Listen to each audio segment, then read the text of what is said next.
Hey guys, hope everybody is well. We just wanted to let you know that we are going to be taking all of December off of the podcast to recharge a bit and spend some more time with our families. But don't fret, we're going to be back in the new year with brand new episodes and some big announcements. Thank you to everybody who's been following and listening to the podcast. It really means a lot to James and I. And our audience has grown quite a bit in the short 6 months that we have been around. If you want to support the show, please follow us on all of our socials, Instagram, Facebook, and TikTok for case photos and updates. And if you enjoy what we're doing here, please rate, follow, and subscribe wherever you're listening. It really goes a long way for us. Also, share with your friends. Word of mouth is the best advertisement, and it's free. Also, if you have any cases that you'd like me and James to investigate, please email us at darkdocentpod@gmail.com. I've noticed that our international audience has grown, and I would love to get into more cases outside of North America. We hope everybody here has a happy, fun, and safe holidays. And, without further ado, Dark Docent presents the best moments of 2025. In 1984, there was a reward put out for the Ogopogo. $1 million to who could bring it in. So what does that bring to a small town? People with guns? Damn fucking right, buddy. We're going for another monster hunt. Hey, grab your geese, grab your flashlights. 1984, the Okanagan Similkameen Tourists Association had a reward for catching the Ogopogo. $1 million reward to catch the Ogopogo. So, you know what? People are going to get their guns, get their harpoons. That's a lot of money back then. It is. Now it can't even buy you a house around here. No. But that was a lot of money back then. 1984, $1 million. That could buy you a full city block and then some. Oh, probably. Here's the thing. We've done a few monster hunts now. Couple, yeah. And here's the funny part. Over in Europe, monster hunt, everyone's hoaxing it to get the money. You go over to Scotland with the Loch Ness Monster, and it's just hoax after hoax after hoax as soon as there's a reward out. Yeah. In America, as soon as there's the hint of a monster, somebody drunk off their ass without their glasses on saw something blurry in the trees, and there are guns, and they are gung-hoing it for weeks. No one's even talking about a reward. They're just happy to be there. They're more happy just to shoot something. Now, how do you think Canada's going to hunt this monster? Beep. That was the sound of me censoring everything I wanted to say. Club it? No, not club it. No, they're not going to club it, James. $1 million to whoever could catch the Ogopogo. The stipulation: it had to be caught with a fishing rod, it had to be turned in alive, it had to be unharmed, and it had to be released back into the lake. That's a lot of stipulations for a 60-foot long serpent. And more rewards would come forth as long as you could provide indisputable proof that the Ogopogo existed. No one caught anything. I don't think anyone even tried, because you're not going to catch a 60-foot water beast with a fishing rod. No, not unless you're that guy from that River Monster show. Yeah, that dude catches everything. So people were like asking around like, hey, no one's really gunning for this because you're asking us to catch a 60-foot water beast with a fishing rod and not hurt it. So can we change anything about this? And the Okanagan Tourist Association was like, yeah, you know what? We can definitely do this. $2 million to whoever can catch it with a fishing rod unharmed and release it back into the lake. You know, I don't think they even had $2 million to give away. I think they're just trying to fuck with people at this point. Yeah, they're just trying to, drum up tourism for what is almost the desert. Yeah. In Canada. Yeah, throughout the 80s, several sightings. There was one video that got on Unsolved Mysteries that was of a beaver. It was a beaver. It was no doubt a beaver. The guy was like, no doubt, this is the creature. I caught it on video. He's like, no, I was so scared when I watched it, and it's a fucking beaver. And Unsolved Mysteries was very kind on the episode and was like, experts say it is most likely a beaver. They didn't want to say, you fucking idiot, that is a fucking sea rodent. Was it a 60-foot long beaver by chance? No, I think more like 3 foot. Oh, just like a beaver. No, you could literally, it wasn't even like far away. It was literally like up close to him, and you could see it go like its tail flapping. It was a beaver. I don't know how this guy didn't think it was. I don't know how the Hudson Bay didn't get that one. I don't know how they didn't get the Ogopogo. We could have snakeskin boots nowadays made from Ogopogo, and they could not get on that. I'd go for a pair of those. Yeah, Ogopogo boots? Yeah. Yeah. Are we bad people? Depends who you ask. Don't answer it honestly. How How do you chalk up a disappearance to someone playing a game in the arcade? Maybe someone played a game in the arcade and then just disappeared for another reason. The thing is about Also, like kids fight. Oh, whoops! You budged in front of me in the line that I've been waiting for 3 hours. Fuck you, Mm. pussy! Beat your ass like a dog. Is that what you'd say? Would that be your first? Let's try hello.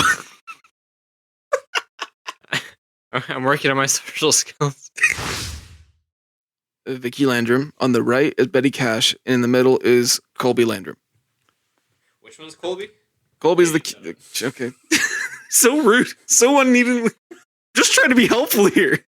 You're lucky I didn't call you stupid. Of course, it's Colby. He's the only 7-year-old in the photo. Okay, you've asked me dumber questions. Why is it called the Cash Landrum incident? Go fuck yourself. You know I just said their last names. You know I don't do names. Yeah, so I didn't know. I remember Betty because we've done Betty before, and I remember Colby because Colby. Wrong. No L. Okay, well anyway, here they fucking are. So that's them. All right, Vicky, you got it. Jesus fucking Christ.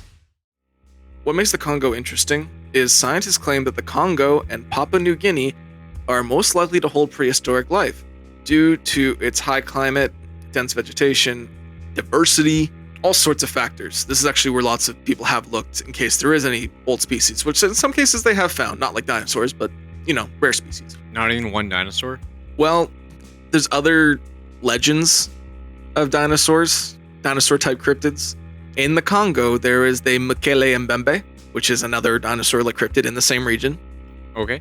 In Papua New Guinea, there is a duck-billed dinosaur-type cryptid, and also a theropod-type cryptid, which is like a Tyrannosaurus Rex-type family cryptid. There's lots like that. Oh, that's fun. Yeah, so these are considered the ancient worlds sort of thing. The giant snake fits right into place by the sounds of it. It does, and we'll get into the interesting part about why this makes sense that a giant snake would be here. So I know one thing about you, it's you like your giant snakes. Oh god. And regular sized snakes and small snakes and snakes. Okay, I'm going to tell you a story here. I've been researching this all week, and I was actually going to do something different, but I was so fascinated with this case that I wanted to do this one first. The thing is that I'm terrified of snakes, so I had to do this in the daytime. So I was doing on my hammock. I was making sure I had as much light as possible. I made sure that everything was around, and I was laying there and I was reading up on this. I was doing all the research, and something touched my hip, and I flipped, and I almost fell out of my fucking hammock. And it was Cricket, my dog, who walked up with the ball and dropped it ever so lightly. But the thing is that he got some mud and stuff on it, so it felt scaly when it touched me, and I flipped out and almost flipped out of my hammock. I was like, "You fucking dog!" That was my hint to stop researching for the day. Right, but take a little break. Yeah, but I have a strange fascination where I'm terrified, but they're so interesting. That's just a part of the territory, I think, maybe with these alleged people breaking in and maiming themselves. I can agree with that, honestly. That part I can agree with. I'm more interested in the crash part of the thing, and yes, the crash. Also the sliding off, crushing the mechanic. Where's Alec in all this? He's I still have questions for him. What the fuck do you mean don't get in the car? And you'll die in a week. So you don't think it was Where's a warning? He in all this? It wasn't a warning, it was a threat? Is that you're saying Alec Guinness is on the... he was trying to hit on James Dean? He's on my watch list. How do you just say that, then something happened, and then, wait, you're just not part of the story anymore? Where's the interrogations? Where's the confessions? Anything? Is he coming back at some point, or is that it? He is not coming back. This is it. He's the one that kicked this all off. I don't know. I think what kicked it all off was the crash, honestly. Well, can't argue that. If Alec Guinness just said that and no one crashed, it would just be oh, that's another Englishman just telling stories.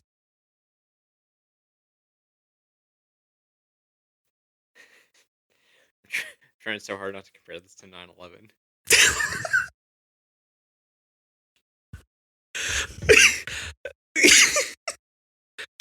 Can you explain to me how? No, that's not part of it.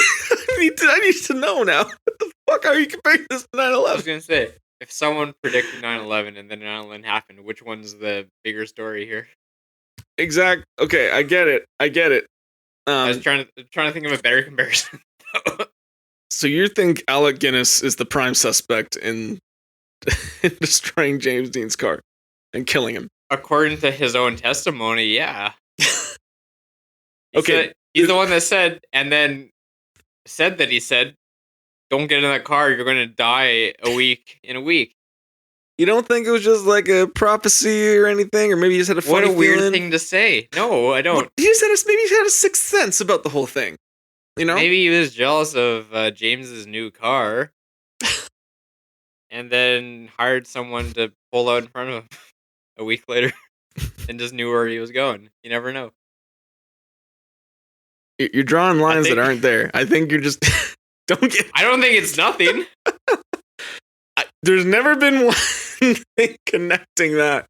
There's To never each been one other. thing connecting the guy that predicted the whole thing. Not with destroying Not the his car. own confession. He didn't confess. He predicted, and he predicted it correctly. Honestly.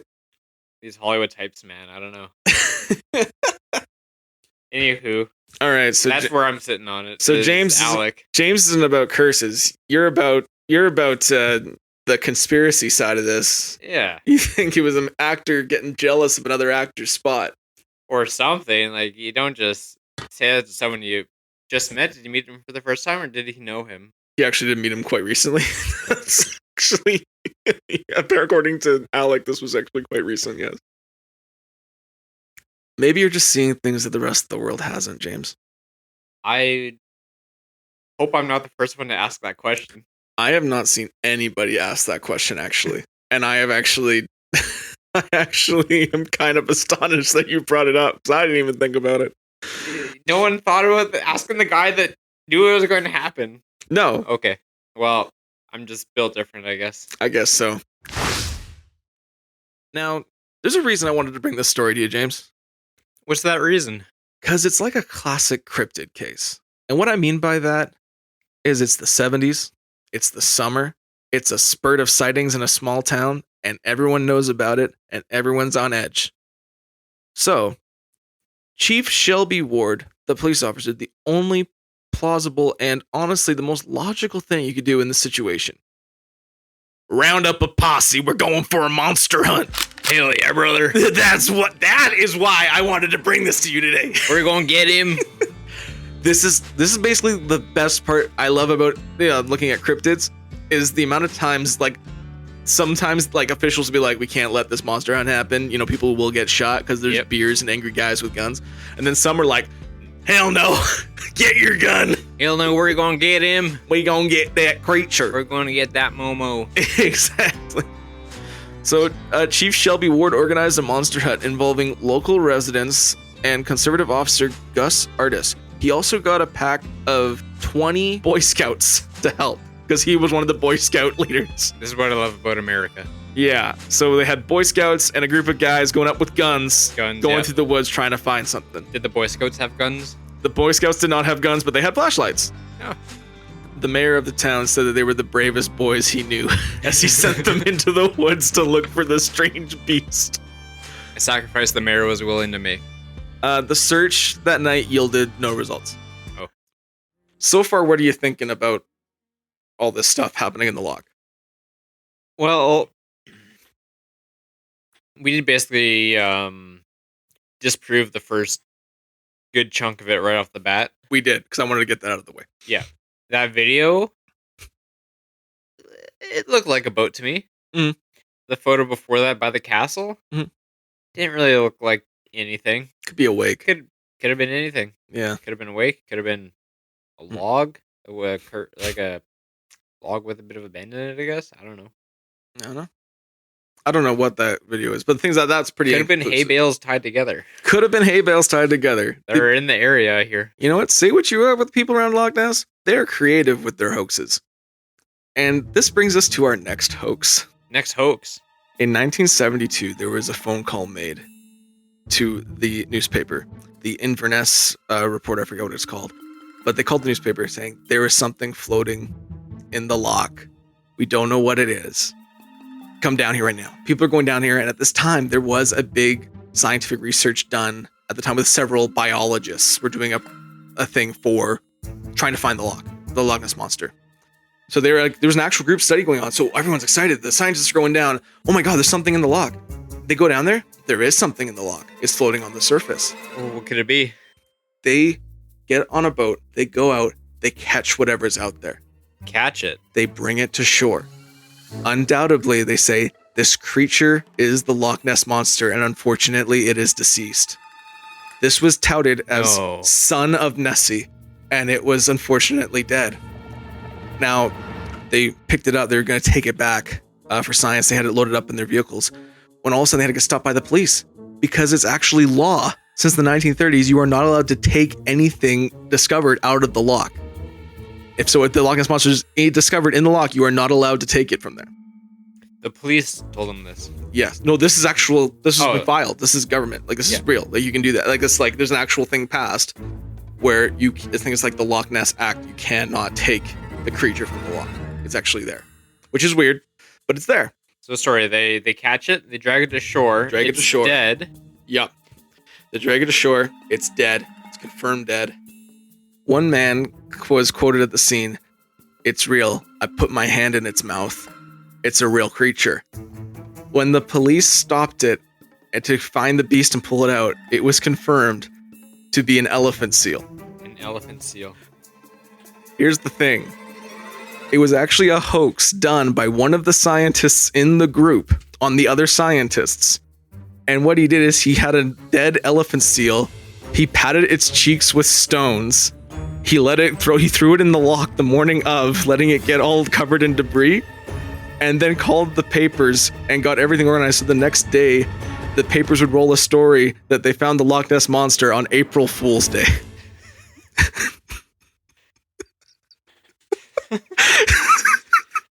I mean, if I just had a dead elephant seal, I'd probably do the same thing. I'm going to be honest.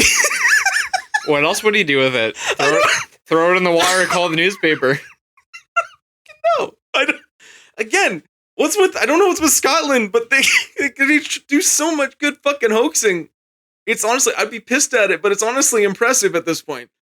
Reporters started putting out their story, and the newspapers began releasing articles of a lizard man who had attacked Shirley Way's car. I got a picture of that article for you. So this is basically all they got. It's a bad photo. It's of Shirley beside her car. Surely you can't be serious. You just fucking can't wait. You just fucking can't wait, can you? Shirley Way's car was attacked. Wyatt sent you a Snapchat. Thank you, Wyatt. Wyatt, you can't be serious. Oh my fucking God. I should have, I was debating keeping her name out of this. I was totally being like, I'll just put it anonymous. I was like, you know what? No. I need to prove the lizard man's real. So I need to put the names in this. I regret it. I regret it wholeheartedly, putting the names in this. Because now I got to deal with Shirley puns for the rest of this. But that's I could try to make a Christopher pun, but that's a little more difficult. Christopher, you can't be serious. This is a lot of ships that have been going missing and found without crews, and these are just the most famous ones. What do you think about this many ships being left abandoned or going missing? One or two or 1,000. I'm sure there's a reasonable explanation for each and every one of these. And you know what? It is the 1800s at this point. I would agree with that statement. There's a lot of boats going missing at this time. These were sailboats, and these are waters with a bit of a dangerous rep. You know what we could do to really get to the bottom of this as a society? What's that? Hire a responsible, well-known submarine company to look for them, such as Ocean Gate Submarines. Send them down there and maybe find some evidence of what's going on. Well, they just tried to find that Titanic, and that didn't go very well. Oh, that's right. That was them, wasn't it? Shoot. Maybe not them then. They got the knockoff controller. That was the problem. That was the problem. They should have spent the full money and got the actual Xbox or PlayStation 5 controller. I think that's where they went wrong. They are pretty expensive, let's be real.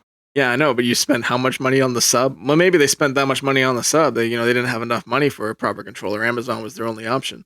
Where did the submarine thing happen? Was that in the Bermuda Triangle? No. Oh. That was in that was off the North Atlantic Ocean. Yeah, kind of near off the coast of Newfoundland. Yeah, that's where the Titanic sank. Isa built not a very good submarine.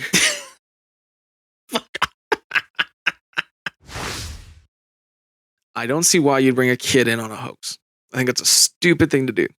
And by now, I think something would have come out. Kids let things slip, and when they grow up, they sometimes realize the error of their ways and will say something. You ever see that SpongeBob episode where they're making fun of Sandy for being stupid because she's from Texas? That is not an argument. It's not an argument. Shut the fuck up. God. Hey, Patrick, what am I? Stupid? No, I'm Texas. What's the difference? You remember that? Yes, I do remember that, but that doesn't... You think that came out of just random SpongeBob hate for Texas? No, it did not. Came from the stupid people from Texas. Just calling them stupid is a dumb thing to say. Yeah, but your argument was, why would they do that? That would be stupid. My argument to that is, it could be a stupid thing to do because they're from Texas. You're a fucking asshole. Again, that's not an argument. You just made it worse. You can call them stupid, whatever you want to call them. They still stuck to their story, is all I'm saying. And there's easier ways to make money, and they could have made money off of TV shows and documentaries, which is way easier than paying for a lawyer and then going through a 5-year lawsuit with the government that may not go through. Sure. It's called a backup plan. The media was gone by then. There's still people coming back for different shows and stuff, but the height of it was back in the early 80s. So why didn't you take advantage of it then? That's not an argument. It is. No, it's not. It's not a fucking argument. It's not a fucking argument at all. It's a dumb fucking argument, James. They're dumb fucking people. James, get off this. You can't just keep calling them stupid. It's just an argument. A government official had just threatened Frankie Dwyer and her family over the fact that they may have found pieces of the Roswell UFO crash. So that's terrifying. And that's what I mean by CIA wasn't really good at the cover-up thing yet. Nor were they good at talking to kids. No. This is kind of shut the fuck up or we'll kill you. There's a lot less sly as they've come to learn how to do things. Yeah. What would you do in that situation if someone came to your door and told you to shut up like that? I'd probably shut up. Good man. Wise man. That's why you do the wise words. And then when he's walking away, grab the gun. No government colony is going to tell me what to do. Reach for his sidearm. CIA, we're like, see you later, Buster. That joke was for entertainment purposes. I would never harm anyone, especially not at my door. Most likely he would only harm me. We're also Canadian. We're not allowed to have weapons. Myrtle donated Robert to the East Martello Museum.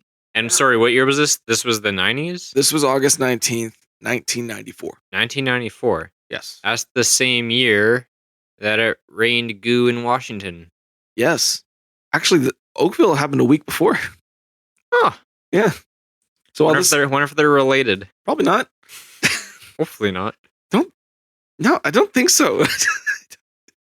You know what? I shouldn't doubt you. You somehow attached the Frogman to MK Ultra. So I believe you could do anything. How is the Oakville Blobs related to Robert the Doll, James? Well, what you didn't read about was that Robert the Doll, with all of his psychic powers, actually helped create the CIA. And it was his idea to put gelatin and pathogens in the sky via cloud seeding and made it rain goo in Washington. I'm going to need papers to show me that Robert was there when J. Edgar Hoover started the CIA.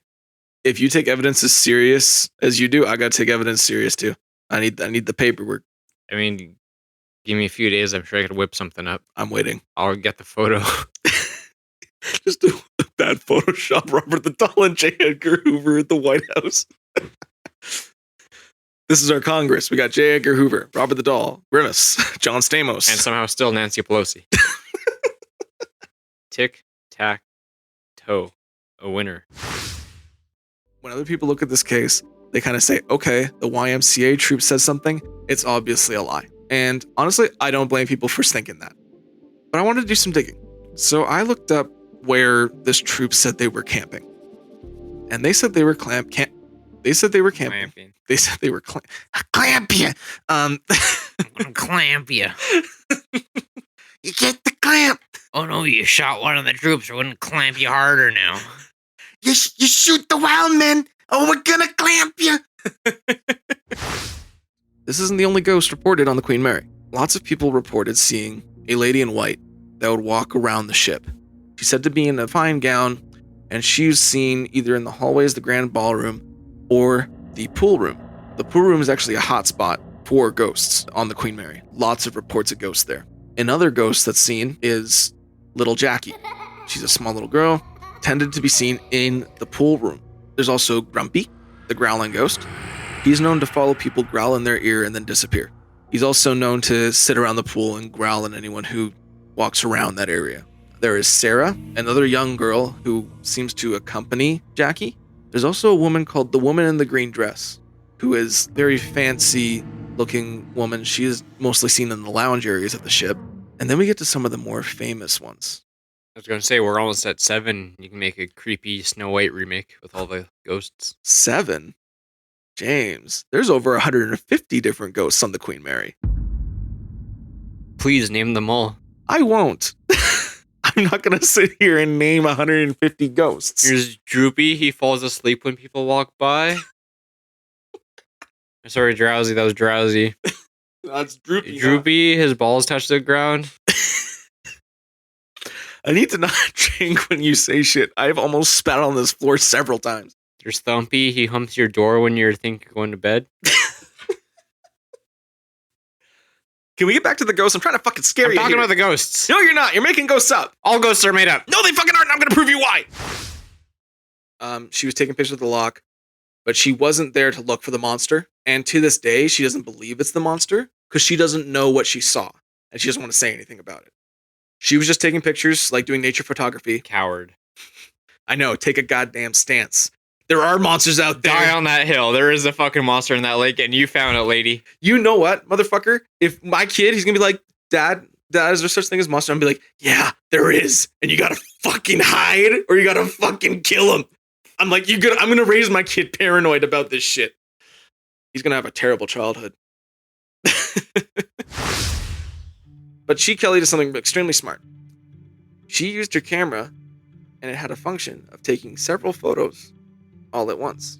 She took those photos and then put them together almost like a video. Why are you snickering? That's just how a video works, basically. I know that's how a video works, but it's different. It's like picture. Yep.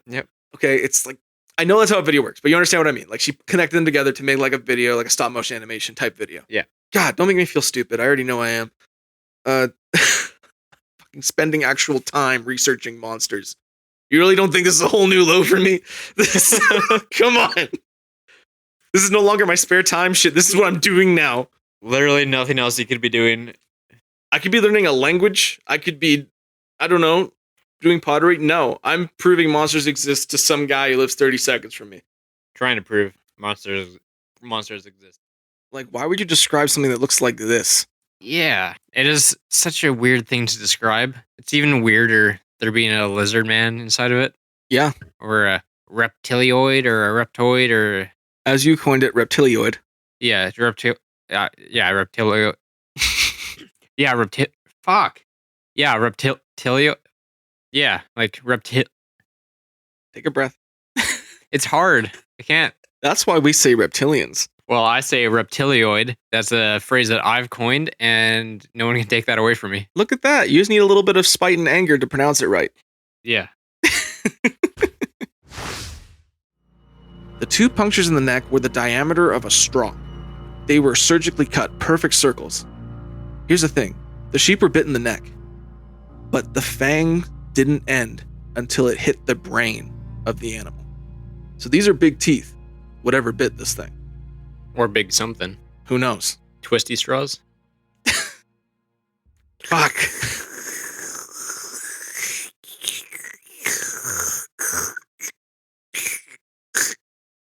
I never thought of twisty straws. Fuck, let's just throw this whole thing out then. I think it's done. Twisty straws are up there with the crop circles and Bermuda Triangle and quicksand. You don't think about them when you're a kid? Yeah, they're a staple of your childhood, and then they're gone. Kind of like your parents' love. When was the last time you... Just going to ignore that one. When was the last time you saw a twisty straw? I think I saw some, like, within the last decade, but they weren't the same. They were different. They weren't like the old school twisty straw. They just had like a little swirl in them. They weren't the fucking crazy straws. I'd like to see a paper twisty straw. Good luck with that one, McDonald's. Now, he was talking to me. He's like, it was just a sturgeon, though. And I went, you sure? He went, oh, it has to be. There's nothing else that big in the lake. But there's no confirmed species of sturgeon in Okanagan. So I don't know what he saw. There's no confirmed species of Ogopogo in the lake either. Just as mysterious. I don't know if it's just as mysterious, but... In my opinion. Anyway. Arguably more mysterious. Arguably. What if an Ogopogo is kind of like the sturgeon version of the human centipede? Join us next week as James dives into his first episode. Think about it. That's why they're hiding it. They're like, you can't let people know about this. Not one person has thought about it, and that's the problem. I'm here for the new theories all the time. You know this. Frogmen are MK Ultra. Robert did the blobs in the Washington, and he's on the CIA director's board. Wait until you find out who sewed those sturgeon together. I'm waiting. The CIA. What? They don't want you to know about it. They sewed those poor fish together and set it free. Okay, we're getting very off track. What people actually saw were dummies and monkeys. Because those were actually used in tests to see the effects of parachutes on people back over New Mexico in the 1950s. They would throw monkeys and mannequins out of planes and see how they would impact on the ground. It's not a lie. That's true. I know, what the fuck, right? I mean, how else would he know if you don't do it? I think people got mad about the monkeys, so they switched to mannequins. No more monkeys jumping out the plane. 5 little monkeys jumping out the plane. One didn't deploy and died real fast. Art. Fucking art. They wanted to keep their eyes peeled, because if their friend did see a creature, they gotta see if maybe there is something. I mean, what a fantastic opportunity that would be. You're bored as heck sitting in the cop shop. Nothing's happening. It's Ohio in 1972. I'm sure nothing happened that year at all. And some lunatic, Ray Shockey, flying in and saying, you guys will never believe this. A frog man jumped off the bridge. I saw him myself. Sign me up. I'm getting the car. I'm getting probably a gun. Yeah, you probably... Well, it's Ohio. Maybe 2 guns. Maybe 3. One for Ray. He can have one too. America. It's the land of freedom and guns. Is that safe? I'm sure it had a safety on it. Good enough. Well... Great. That would be great. I'm jealous. You know what? It should be on a bucket list of ours to join an American monster hunt.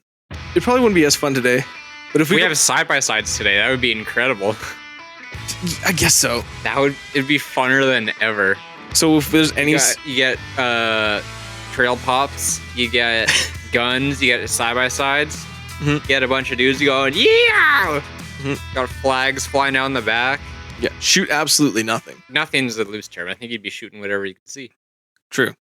A turkey vulture is now the beast. Hey, squirrel in the tree, that's a beast. If it looked like a frog briefly, it's fair game. Actually, it's funny you say that. I used to hunt frogs in my neighborhood. This is not an admission of guilt. This is satire for comedic effect. All my neighbors where I lived, all the ponds around everywhere, they had like nice ponds, but they were infiltrated by American bullfrogs, which are invasive here. Yeah. And I don't know if you've ever seen an American bullfrog, but they get huge. Yeah, they're pretty beefy. Yeah. Like my dad once shot one that was, no joke, almost 2 feet long when you stretched it out. Like it was crazy. But our jobs would be, they would call me and my dad, and we would get our pellet guns, and I would get a cow bone, and we would shoot them in the back of the head, knock them unconscious, and then bash their heads with cow bones. And that's how you killed them. What's a cow bone? A literal cow bone. Oh, okay. I had a cow femur. Yeah, okay. I'm not even kidding. No, I believe you. Yeah. I didn't know if I was mishearing what you were saying or if you meant cow bone. No, I literally would have a cow femur and use it as my club to kill bullfrogs. Well, how about that? Yeah. Told you I was raised in a rural area. There's no actual photos of Momo. So I can't believe it. here's a recreation of how the dog was being held. How big is this thing supposed to be? You said 7 feet tall? Over 7 feet tall. Over 7 feet tall. Yeah. All right. Well, some say like just over 7 feet. Some say 6 to 7 feet. Pretty small dog. I think they said it was gonna be, it was like a Jack Russell type of dog. It wasn't like a big Cane Corso or something. Good for killing rats. Yeah. Another artist rendition of what Momo. This is on the Cryptid Wiki site. All right. Yeah. So a little different than a bear when it comes to the testimony of what it looked like with the large head on top of the shoulders. Yep. When bears stand up, they do kind of look like that, but the ears are more prominent. Second theory. Mhm. Man in an ape suit that is different from the California one because that's more or less proven to be a hoax. And and that man got sprayed by a skunk and got stuck in the suit for 3 days. And that's why all the sightings were within 3 days. Now you're getting ridiculous. In the California Bigfoot suit, the Catterson Gimlin footage, by the way, of October 20th, 1967, was not a man in a suit. No matter what you say, I have. Okay. This isn't going to make the podcast, but you saying that that's a man in the suit without analyzing the video as long as I have and saying it's a man in the suit is just as ignorant as me looking at the video once with no analyzing it and saying it's a Bigfoot. You got to analyze it. And the way people have analyzed it, they have said this is not a suit. They don't know what it is, but it's not a suit. Professional Hollywood. I'm glad I could trigger you enough to give me a lecture outside of the podcast. I have to because it's not a fucking guy in a suit. I'm not convinced. And I will convince you one day. Anyway. Maybe if we play some shittier footage. I do have some theories on what it could be. Do you? I do. I have 3. All right, let's hear the first one. Actually, 4. 1, it's a weather balloon. Yep. Classic. It's a weather balloon, had a chunk of rubber falling off. They hit the chunk of rubber with their hammer. It did rubbery things. Weather balloon was full of monkeys. Weather balloon full of monkeys and dummies. Seems, Maybe a monkey fell out and hit a dummy and he was the victim. Seems legit. What the heck's that, Mary? I don't know, Jim. Looks like a dang spaceship. One of them flying saucers. Is that a monkey? Ah! Fuck. Phyllis began examining the apparent chupacabra back at her house. She's a hunter. She knows animals. And she began looking through it, and she said that this doesn't look like anything she's seen before. Where have I heard that before? About 5 minutes ago. But this is different. She brought it home for examination. She then chopped its head off and kept the body and the head in her freezer. She was convinced that she had a chupacabra. She took DNA and sent it to 5 different labs for testing. And they all got results. Quote, all of them came back identical. They do not match any animal in the archive. Not one animal? No. Can I see a photo of the headless body or the bodiless head? Or preferably both of them together? Here is Phyllis with the head of the chupacabra. Looks like a dog. But the DNA doesn't match. Okay. Still looks like a dog. She was so convinced that this was a chupacabra, she had it taxidermized and it sits in her living room to this day. I have a photo of that. Why did she cut the head off? I don't know. I think this was the only way. It was already dead, right? This was the only way. It wouldn't fit in the freezer with the head still on. Maybe that's why. I don't know. She cut the head off though. But she got it taxidermized. The body too? Yes. This is where it stands today in her living room. It's got beautiful blue eyes. Apparently that's what it had when it was alive too. It's a dog with no hair on it. Or a coyote with no hair on it. Okay. I'm getting the vibes that you might think. Americans don't know what dogs are. I'm just finding this out. Slow down. Sorry, I'm making wild accusations. You're here. making wild accusations. This is just 2/3 people and 5 James. universities. James. We have Texas police officers and a naturopath claiming they have never seen an animal like this before. And we have Phyllis is a nut. And we have DNA testing that says, quote, they do not match any animal in the archive. They forgot to archive dog. The story was definitely popular on the internet. Picture went around everywhere. People analyzing it all over the place. People still argue about it to this day. But the thing is that the people who believe it's a giant snake are winning the argument, which I think is hilarious. And we had this awesome thing that someone figured out they could do in 2023. People started using Google Earth to try to find the area. And it's still inconclusive. But people have been searching this area and they have found similar areas to what Remy Van Lierde flew over that day. The thing is that it's been 70 years and it's not going to look the exact same. Has the GeoGuessr guy had anything to say about this? The who? The GeoGuessr guy? Who's the GeoGuessr guy? A Rainbolt or something like that. I've never heard of him. He's just someone who's like probably severely autistic. Okay. / has photographic memory. They usually go hand in hand. I just assume it's some sort of autism. Right. But he's just someone who, you know what GeoGuessr is. No, I've never heard about this.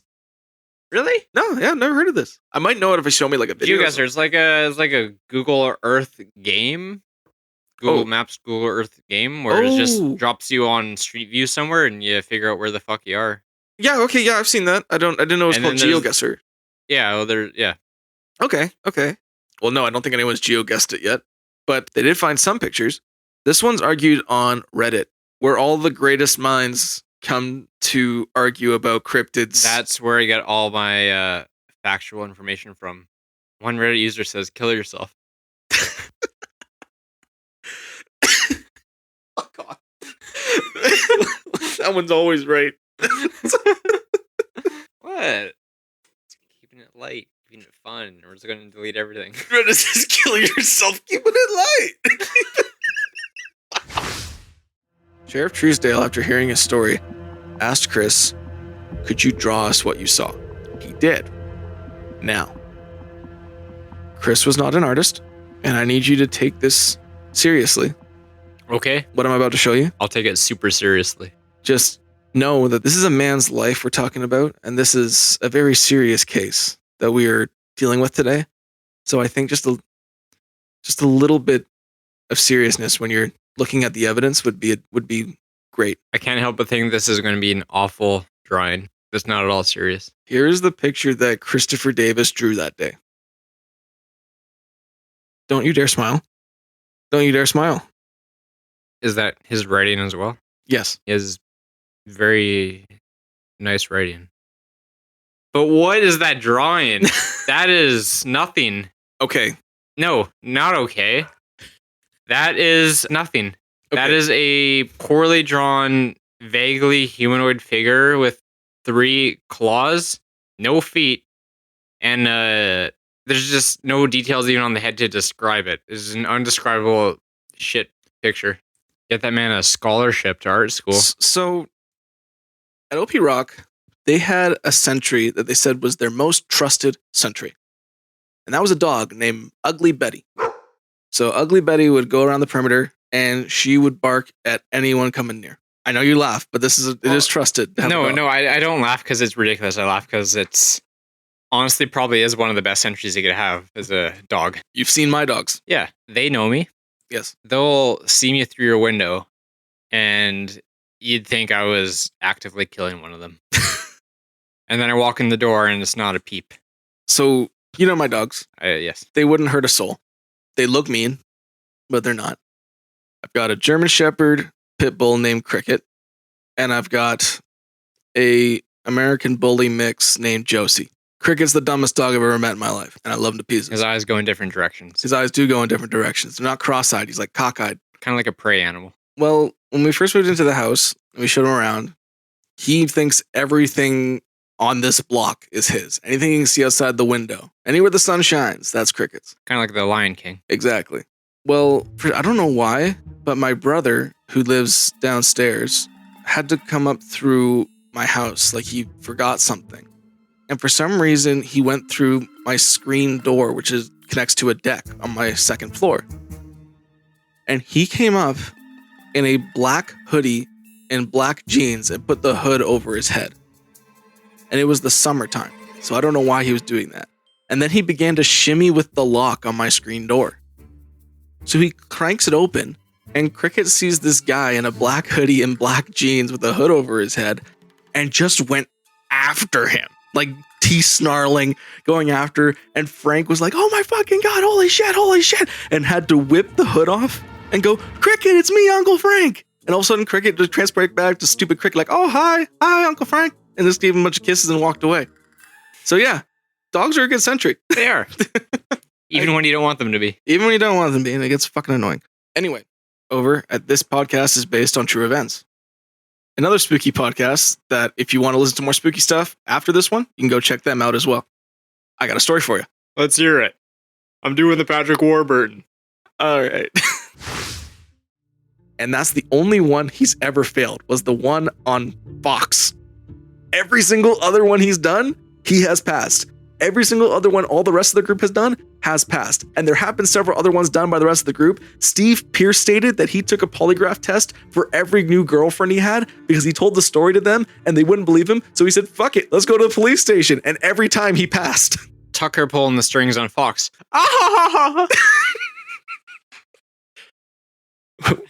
We've made it. That's our first Tucker Carlson reference.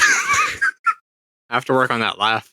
I don't know what the fuck that was. What the I forgot how he laughed. It's weird though. It was like the clown crossed with Tucker Carlson. I don't know what it's like. It's weird. Weird dude. Anyway. Weird dude, stupid laugh. I relate. With all four of the big six I told you about in the late 60s, early 1970s, their records from the coroner are really weird and smudged around. Lots of it's inconsistent. Jim Morrison's body wasn't even shown to the public. He died in his hotel room and no one saw his body leave. Only one doctor went up there. Do you think the doctor ate him? What the fuck?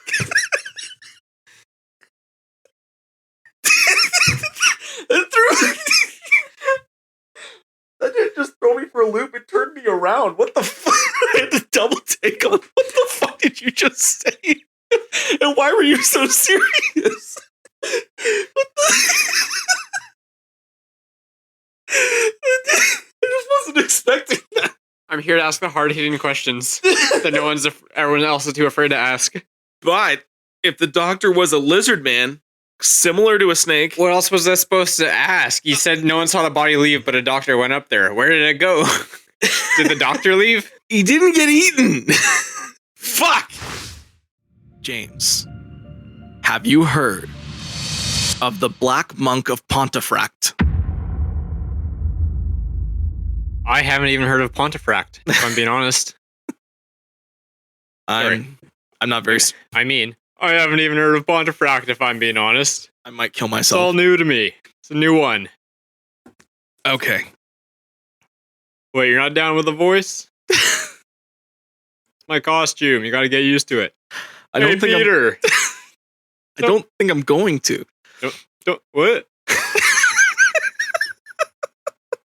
This is going to be the record for fastest shutoffs in an episode. Fine, I'll stop.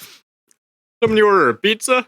There's also a man named John Petter. John Petter was one of the last men to die on the Queen Mary. He's actually a really famous one, and the story is more famous before his ghost. They were having a routine fire drill in 1966, and he was down in the bottom of the ship, a place called Shaft Alley. You know, where the doors close to keep things... Oh, I know Shaft Alley. Are you proud of that? Are you proud of what you just did? You look proud. You saw it coming before I even said anything. As soon as I saw you... So James typically leans back before the microphone, but if I say something that he can pounce on, his like whole body like swings up and he gets a big stupid smile on his face. And I saw it and I just gave up. I just couldn't say anything else because I knew he was going to fucking say something dumb.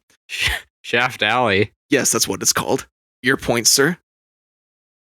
John Pettard was a part of a routine fire drill in 1966. He was down in Shaft Alley where if the water starts to rise in the boat, You're a bitch. That's the hardest I've ever seen you laugh. Why? Because I'm trying not to laugh. It wasn't even- God damn it. You need a sec?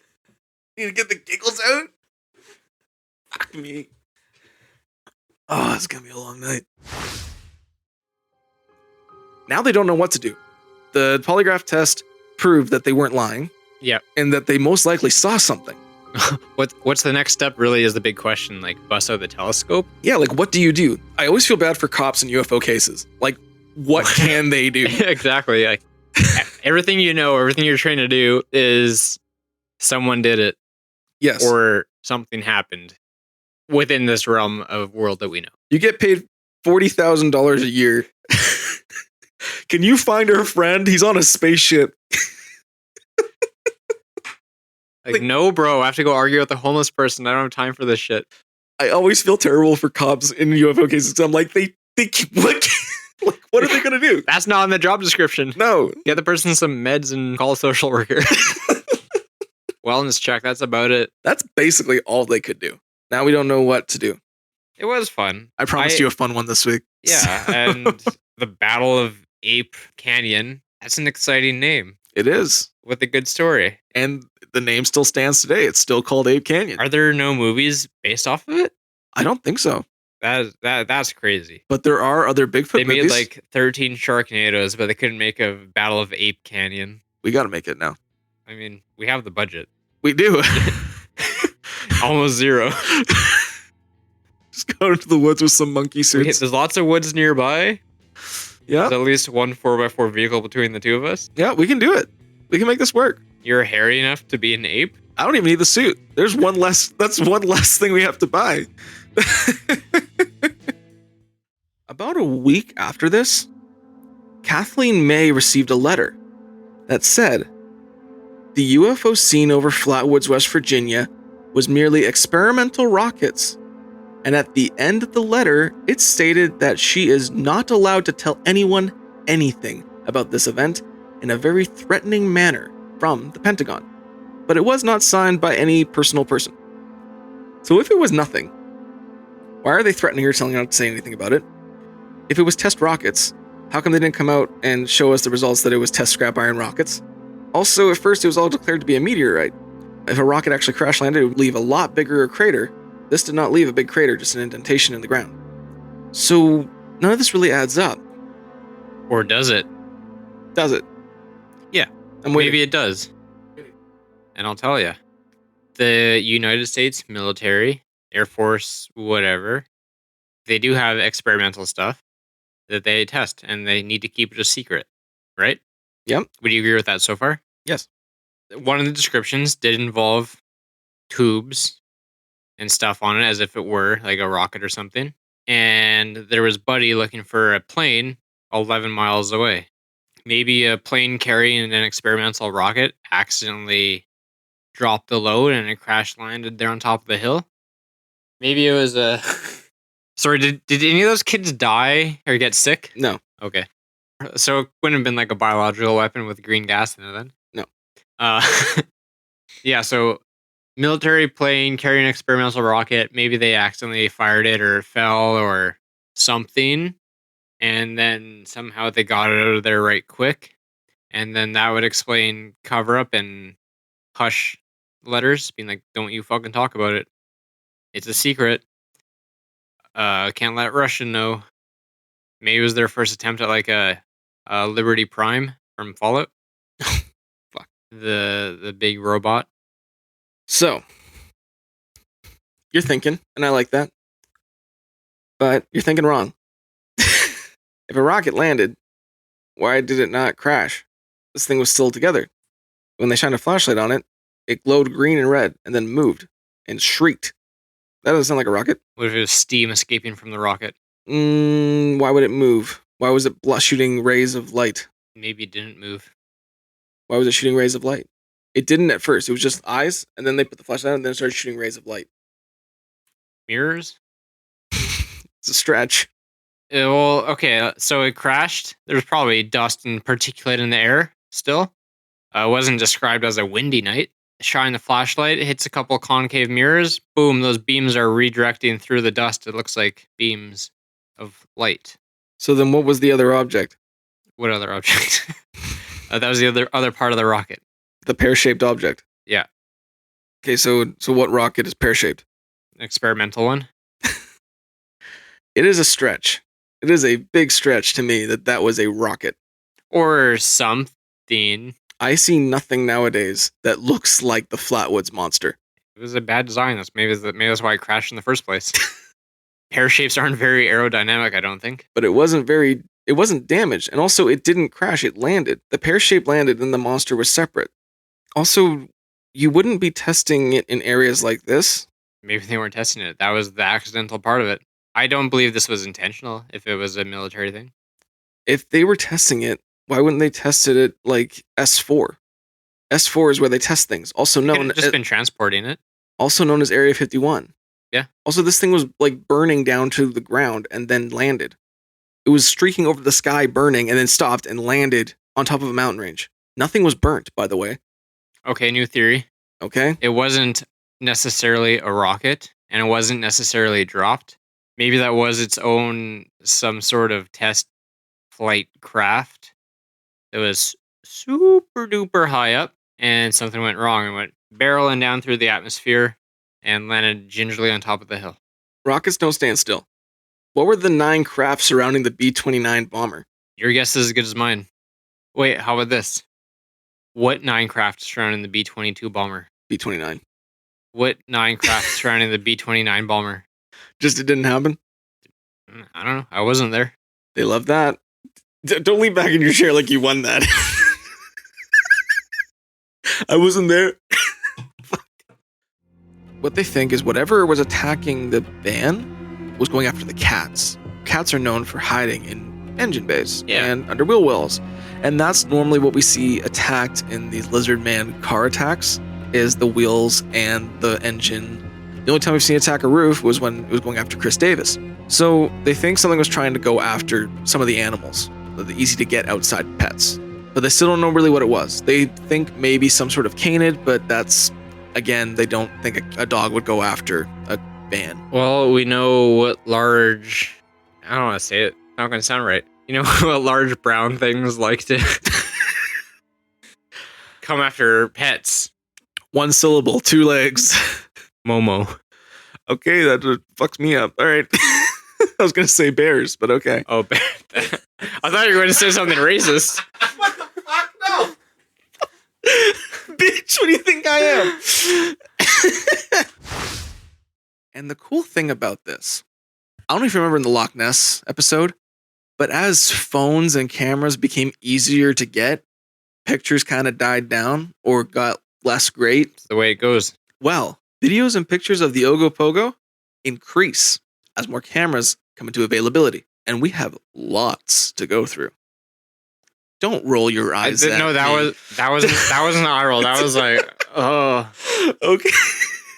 Thought you're like, oh fuck, more pictures. It's no. Like, what do you want? What do you want? I'm sorry it came across like that. That was not my intention. Trying to prove to you that there's a fucking serpent in this lake. I'm getting God forbid I fucking... At the same time, we got a dash cam video of an apparent chupacabra from DeWitt County police officers. This is actually a really famous video of the apparent chupacabra. Well, let's see it.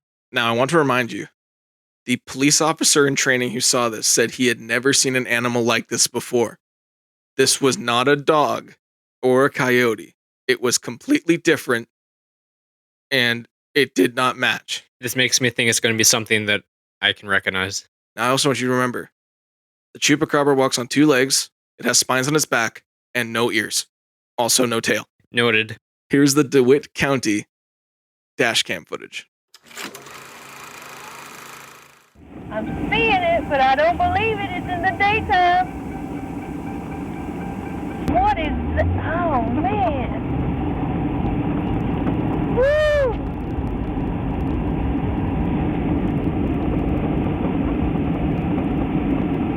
He's lost.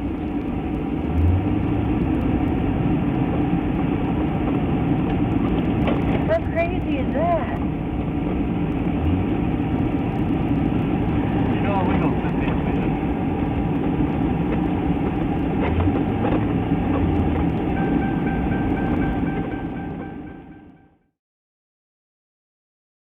convinced yet? That was a dog. That was a close-up video of a dog running. Pardon you, sir. That was a chupacabra. I don't know what you saw. I don't know what they saw. That bipedal creature on all four legs with no ears that had flapping ears? Who says Americans are stupid? They not have police dogs? Has she never seen a dog? It looked like a Doberman or something. This is according to them. A quote was, they had never seen an animal like this before. And the reason they said it's not a dog is because it's hairless. The snout was a little longer than it should be. And the hind legs were a little longer than the front legs. Well, it didn't not look hairless to me. It looked like a dog. You might be right in that assumption. It looked like my dog Cricket if he was hairless. Yeah. But just because it looked like a dog, does it really mean it's a dog? Did it bark like a dog? We don't know. Did it smell like a dog? We don't know. But what we do know is we have a body that's about to get tested and examined in Texas right now. Is that also a dog? It sounded No, like it's not. The description sounded like a dog with mange. gonna You show- described it perfectly. I'm gonna show you. Give me a moment. You're gonna eat crow on this, brother. I would never eat a crow. They're so smart and cute. They're like dogs of the bird world. Tests range from accuracy. Some say hard skeptics say 70% accurate. Most people believe 80 to 90. I would love to take one someday just to see if I could trick it. There's lots. The thing is that it's partly the machine and partly the person reading the activity on it, right? Yeah. So it's kind of a two-part thing to trick. How much do you think a polygraph costs? That's a really good question. You should look it up. A polygraph examination costs $600, including GST. Just the examination or the machine? Just the examination. I'm talking about a machine. My book on how to pass it for $15 on Amazon. Real home lie detector, $387 and $7 delivery. Anyone on here, it says between $350 to $700. This might be worth it. Bring it to work. I got one on eBay. It's a military detector test on eBay for $334.41 right now. We could do it. I think this place needs a lie detector test. We could use it when I give the rating at the end. See if that was my actual rating. 2.5. Okay, 1. 3. Okay, 1. It would really ruin the show, honestly. So as World War II came around, there's a lot more things on people's mind. Such as? One, Nazis. That was a pretty big deal. That's right. In the late 1930s, early 1940s. Mm-hmm. Surprisingly, the Desi sightings kind of died down for about 5-6 years. People had other stuff to do finally. There was a sighting from a soldier who was guarding the lock, but no proof, no evidence whatsoever, just a wartime story. There were a lot of drugs in use back then, I hear. Such as meth. That was more on the German side, but yeah.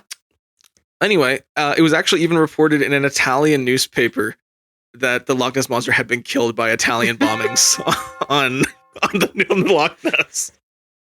Fucking Italians, man. I think that was brought out in 1942. There was an Italian newspaper that we killed the Loch Ness Monster. An Italian bombing killed the Loch Ness Monster. That was apparently something that they put in the newspaper, yeah. Why were the Italians bombing the lake? Gotta get that monster. Who knows what you could do with that thing? You got that in World War II, you're unstoppable. You know, that's fair. I didn't think of that. Yeah, fuck. If you could ride a water Weaponize beast, it? Weaponize the Loch Ride Ness. it? That's what I'm saying. Weaponize the Loch Ness Monster. You know it can go on land. Where? You know it can go in the water. You realize how many lake monsters we got in Canada right now? If we could weaponize those things, it'd be unstoppable. 51st state my ass. We got the Ogopogo. Yeah, fuck you. They say, here's my missile, here's my sea monster. Go fuck yourself. But I don't know how long would an iguana live in an icy climate like that? I mean, maybe longer than you think, but also probably not a super long time. Yeah, so if it can live for a while. Like, it could have been just really, it could have just been a hell of a timing thing. Okay, picture this. You're a child. You're like, Mom, Roger the iguana has gone out again. Where could he have gone? And then they're peeking their head out the back door, and all of a sudden they hear bang, bang, bang, bang, bang. And they're like, we're not going to worry about Roger right now, honey. We'll look for him tomorrow. Just the wrong place at the wrong time. Poor Roger. Iguanas become cold stunned at below 50 degrees Fahrenheit, What's that in English? 10 degrees Celsius. Oh, that's positive 10. Yeah, so this is well below that. So it would have been an iguana would have been cold stunned and most likely would not have been alive for more than 2 weeks, like at all. Like it wouldn't have made it. It wouldn't have made it. Oh, you're talking about weeks? I was thinking more of like hours type thing. Like I just got out. No, because this thing was seen twice within a span of 2 weeks. Right. So an iguana I would have mean, been dead. yeah. Before that. So that's the part that irks me is like an iguana is a great explanation until you bring the weather factor into it. Sure, they sent a second iguana. There's been a second iguana.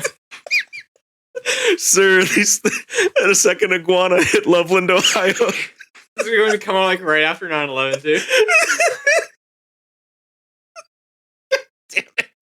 Fuck. We need to stop coming back to 9/11. It's so relatable in every situation. Philip Glass is literally just one of those guys who just throws shit out there just to cause problems. So he just kept throwing things out like this.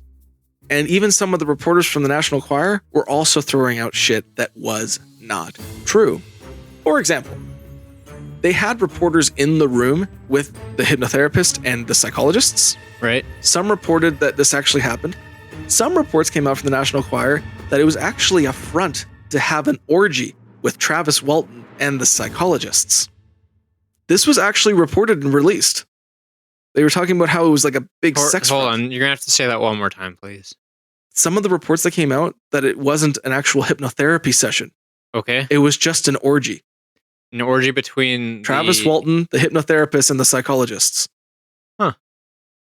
None of this is true. Not a single one of it's true. Now, do we know that's not true? Did they record the hypnotherapy session? There were people in the room. They all... Yeah, horny people.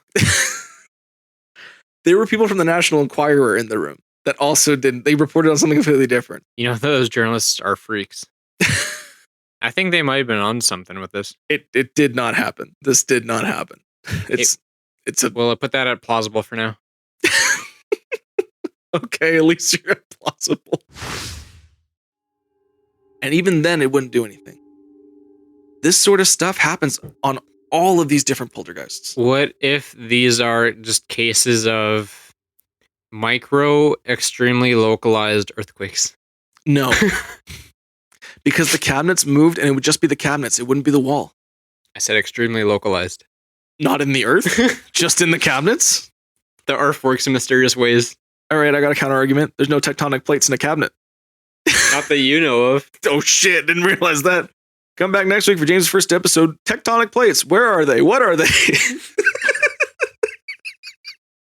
Who do they work for?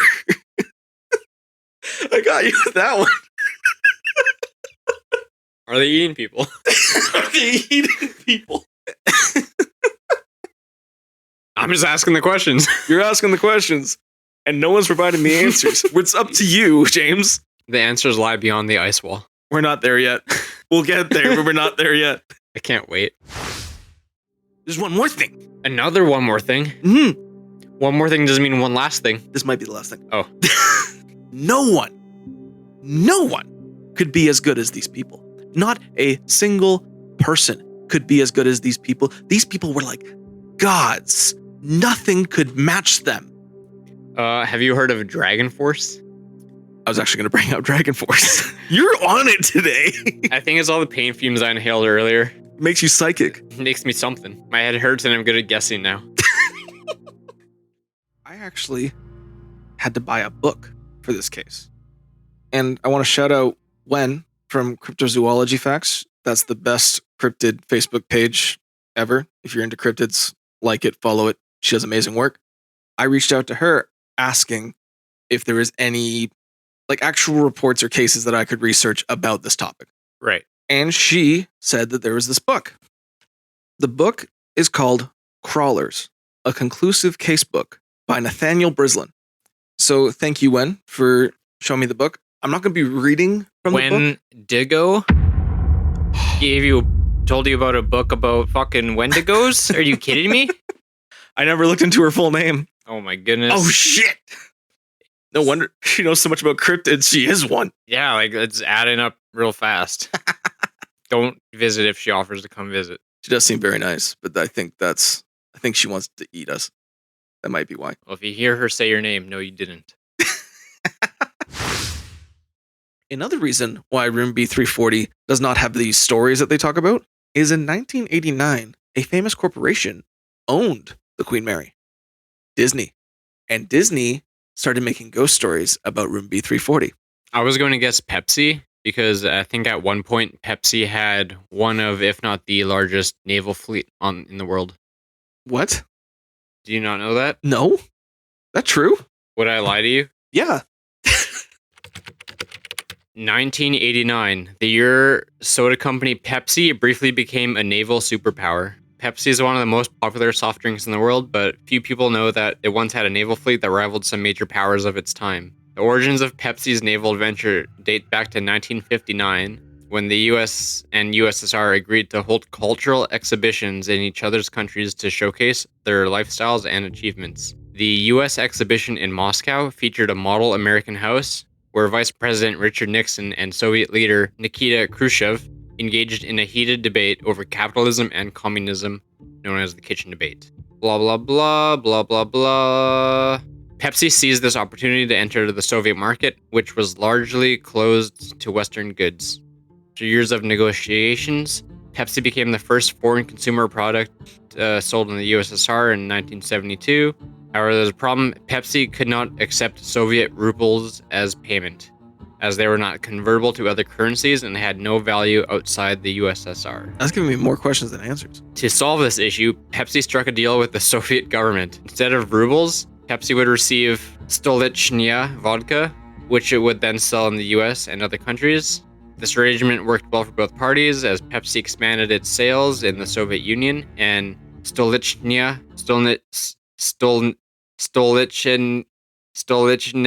Sound it out. is Russian. Stolichnaya gained access to new markets. However, by 1989, things changed. The US imposed sanctions on Soviet products, including vodka, after the USSR invaded Afghanistan. This meant Pepsi could no longer sell the vodka. Pepsi's contract with the USSR was about to expire, needed to renegotiate, blah, blah, blah. He asked for $3 billion worth of payments for his syrup, but the Soviets had no hard currency to offer. Instead, they proposed an unusual alternative.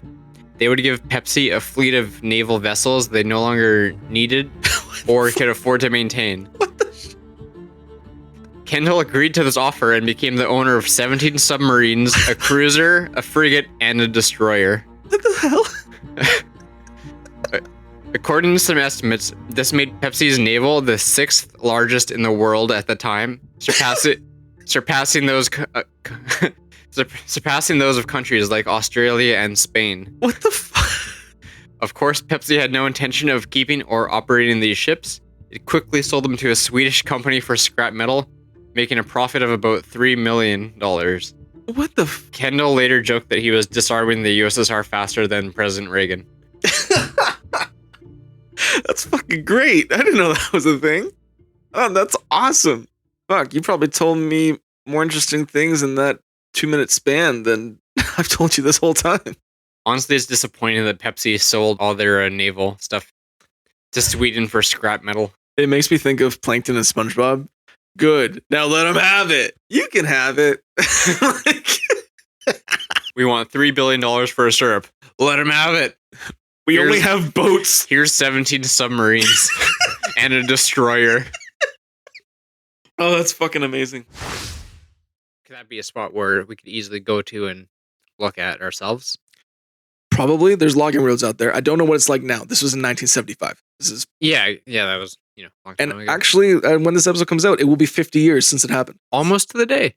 50 years ago, Travis Walton got taken by aliens. And also, if you want to celebrate a weird day, November 10th, 1975, Travis Walton was returned to Earth, but also the Edmund Fitzgerald sank the same night. So it's a weird day in history. You think they're related? It's weird how they happened at the same time. Like the times when Travis was brought back, the Edmund Fitzgerald was sinking. which is a weird thing. So if you want to have like a real bro night, get some beers, go to the garage, celebrate Travis Walton's return, and cry about the Edmund Fitzgerald. Because it's the 50th anniversary of both. And listen to the song about it. Damn right. We should do an Edmund Fitzgerald cover, but just make it about Travis. We could. Just a cold night in Snowflake, Arizona, when Travis saw the saucer in the trees. Perfect. Anyway, I was gonna say you play guitar and I'll sing, but no, you sing. You can actually sing. I try. I can just yell into a microphone. You can do that thing in the background, like scrap. Yeah, talk to him. Man's not hot. There's a lot of stuff going into this case, and I think it's extremely captivating, and I genuinely want to know what you think about it, James. I was very excited for this. Well, I think you'll be disappointed to hear that this is pretty unbelievable. I would give this a 2.5. Psych! Yeah, I buy it. You buy it? I buy it. Like 5 out of 5. No, not like 5 out of 5. Gotta be 5. Come on. I'd say like 4.5 out of 5. Come on. What did you say about Chi Kelly last in the Loch Ness Monster episode? I have no idea. I don't remember. Take a damn stand, lady. That's what you said, because she said she wouldn't say it was the Loch Ness Monster. You're a 0.5 away. What's keeping you from that? This thing is a giant snake in the Congo. It is a giant snake in the Congo. Yes. With one photo from 1959 Yes. from a helicopter. Yes. In a highly unexplored area. Take the 4.5 and cherish it. That is probably the highest rating I will ever give on any of these. You know what? I believe it. I believe they saw a snake. Yeah. Maybe it wasn't 50 feet. Maybe it was 40 feet.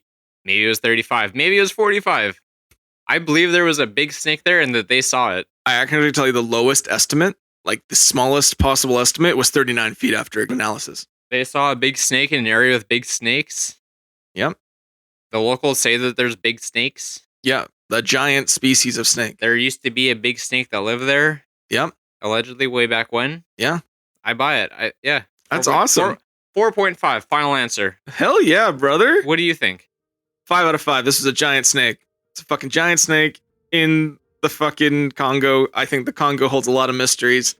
I think there's a lot of this world that we don't know about. Fuck yeah, it's a giant snake in the Congo. But I'm curious. What's keeping it at 4.5? Like what's the you believe it so much. What don't you believe about it? That's what I'm curious about. Like what's the aspect that you find unbelievable? Because I want you to, can I go over the scale one more time for you? So 1, I'm an idiot. 2, you're skeptical. 3, on the fence. 4, there's something there, but I'm not a full believer. 5, I believe it. And you said I believe it. You know, when you put it that way, That's what I'm saying. with our tiny little scale, Yes, they're broad strokes.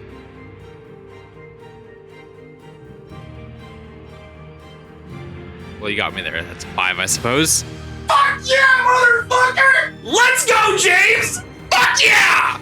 I am absolutely stoked that I could get you this. Even to the 4.5, I would have been stoked. I just needed a reminder of what those numbers meant. Yeah. Hey, you know what? I still want to say 4.5, but when you give me the difference between 4 and 5, I don't Yeah. really have much of a choice. Yeah, it's like, it's like they're all big strokes. This is like I 90% believe this. Yeah. I don't 100% believe it, Yeah. but I like 90% believe it. You still believe it. Yeah. It's more than just there's something there. Yeah, I think they saw a big fucking snake there in the savannah. Goddamn right, brother. Hell yeah. All right, I gotta ride this high. I need to get a burger or something.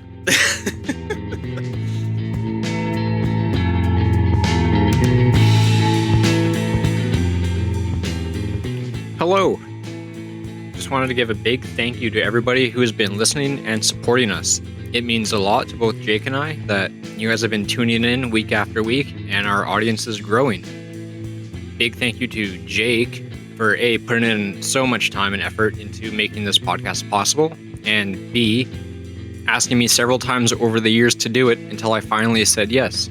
Turns out this has been a lot of fun, and I've learned a lot about stuff that I probably would never have known. Like some Bigfoot have 3 toes. Hope everybody has a great holidays. And we look forward to doing even more episodes in the new year. Oh, and I'm sure you want some words to the wise. Well, stay curious. Keep your phone on you at all times so you can film monsters and aliens. Ghosts are not real. And I wasn't there is always a valid excuse. Well, thank you, everybody. Bye-bye.